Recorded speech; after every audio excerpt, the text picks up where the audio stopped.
কত। ঠিক আছে, প্রথমে আমরা করে নেব 1/2 = 1/4 = 5/16, 2 4 16, এদের এলসিএম করলে আমাদের আসে 16।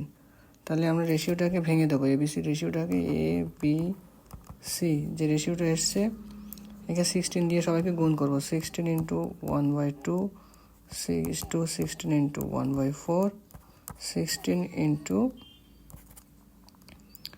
5/16 করলে আমরা পেয়ে যাব 8:4:5। ওকে, তাহলে এই তিনটে আমাদের টোটাল ইনকাম কত? 68,000।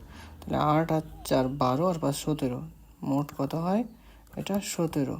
এই 17 সমান 68,000, মানে 1 ইউনিট সমান 4,000। আচ্ছা, তাহলে সবচেয়ে বড় আর ছোটো পার্ট কোনটা হচ্ছে? তাহলে 8 আর 4, এদের মধ্যে ডিফারেন্স কত? 4 ইউনিট। তাহলে 4 ইউনিট সমান কত হবে? 4,000 × 4 = 16,000। এটাই উত্তর।